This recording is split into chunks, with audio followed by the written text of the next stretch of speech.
வணக்கம் நண்பர்களே, இது உங்கள் சுட்டி கார்ட்டூன் ஸ்டோரி சேனல். நான் உங்கள் குமுதா. ஒரு வறட்சியான கிராமம். அங்குள்ள ஒரு பெரிய ஆலமரத்தில் பறவைகள் தாகத்துடன் அமர்ந்திருக்கின்றன. கிராமத்தில் மழை இல்லாததால் எல்லா நீர்நிலைகளும் வறண்டு போயின. மீனு குருவி மட்டும் தினமும் எங்கோ சென்று தண்ணீர் குடித்துவிட்டு புத்துணர்ச்சியுடன் திரும்பி வருவதை காகம் கவனித்தது. காகம் கேட்டது, ஏய் மீனு, ஊரே தாகத்துல தவிக்குது. நீ மட்டும் எப்படி இவ்வளவு தெம்பா இருக்க? ரகசியத்த சொல்லு. மீனுக்குருவி அமைதியாக, அது ஒண்ணுமில்ல காகமண்ணா. ஊருக்கு ஒதுக்குப்புறமா ஒரு பழைய மாயக் கிணறு இருக்கு.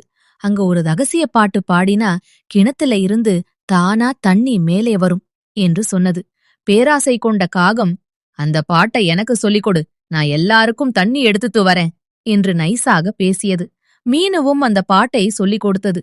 ஆனால் காகம் யாருக்கும் சொல்லாமல் அந்த இடத்தை தானே பிடுங்கிக் கொள்ள திட்டம் போட்டது.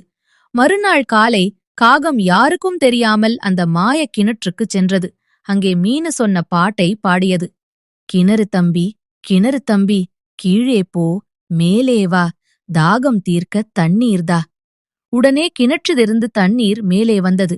காகம் மகிழ்ச்சியில், இந்த கிணறு இனி எனக்கு மட்டும்தான் சொந்தம், யாருக்கும் இதை பத்தி சொல்ல மாட்டேன் என்று கத்திக்கொண்டே தண்ணீரை எட்டி பார்த்தது.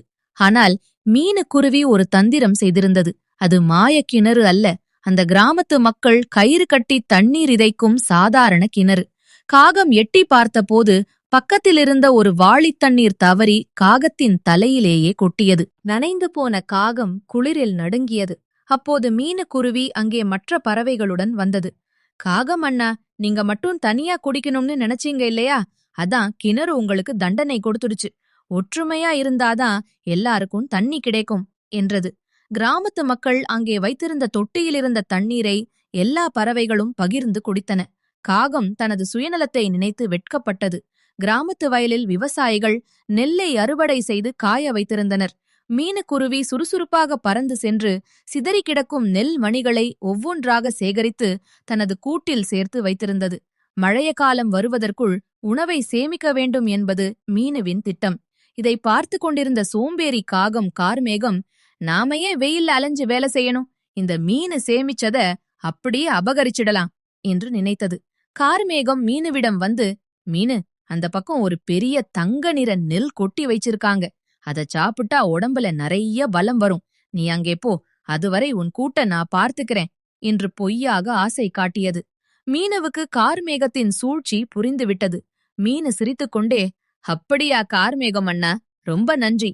ஆனா ஒரு விஷயம், என் கூட்ல இருக்கிற நெல் மணிகள் சாதாரணமானது இல்ல, அதுல ஒரு விசித்திரமான வண்டு இருக்கும், அத சொல்லிக் கொடுத்துதான் சாப்பிடணும், இல்லைன்னா அது தொண்டையில சிக்கிக்கும் என்று ஒரு குண்டை தூக்கி போட்டது.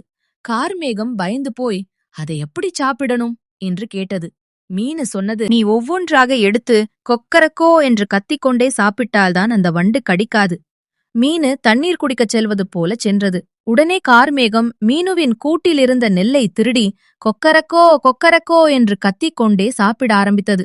அந்த சத்தம் கேட்டு அருகிலிருந்த வீட்டுக்காரர் ஓடி வந்தார். என்னடா இது, காகம் சேவல் மாதிரி கத்துதே என்று ஆச்சரியத்துடன் வந்து பார்த்தார். காகம் திருடுவதைக் கண்டு ஒரு நீண்ட குச்சியால் அதை விரட்டினார்.